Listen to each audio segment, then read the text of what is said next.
রূপপুরে স্বাভাবিকভাবে যে প্রজেক্ট হচ্ছে সেখানে ফুল ফার্নিশ কোয়ার্টার তৈরি করা হয়েছে বিদেশি যারা আসবে তাদের জন্য। সেখানে বালিশ যখন কেনা হয়েছে সেই বালিশের দাম ধরা হয়েছে ৮০,০০০ টাকা। আপনি একজন স্বাভাবিক মানুষ হিসেবে চিন্তা করতে পারেন কখনো কোনো বালিশের দাম পৃথিবীতে ৮০,০০০ টাকা হতে পারে? অস্বাভাবিক একটি ব্যাপার।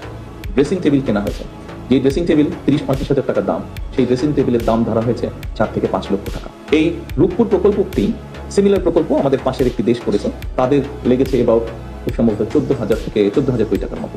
বাংলাদেশে যে রূপপুর আণবিক এই যে রূপপুরে যে প্রকল্পটি করা হয়েছে এটির খরচ গিয়ে আলটিমেটলি খুব সম্ভবত দাঁড়িয়েছে ৯৬,০০০ কোটি টাকা।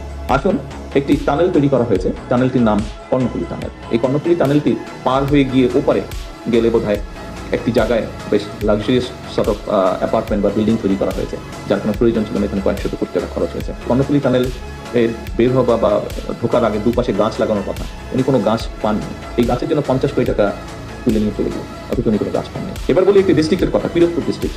সেখানে শুধু এলজিআর দিয়ে একটা মিনিস্ট্রি থেকে ৩৫০০ কোটি টাকা নাই হয়ে গিয়েছে, শুধু কাগজ দেখিয়ে টাকা নিয়ে চলে গেছে, কোনো কাজ হয়নি। জাস্ট উপরে কোনো রকম একটা লোক দেখাতে হবে একটা কিছু করেছে, ৩৫০০ কোটি টাকা গায়েব হয়ে গেছে, নেই।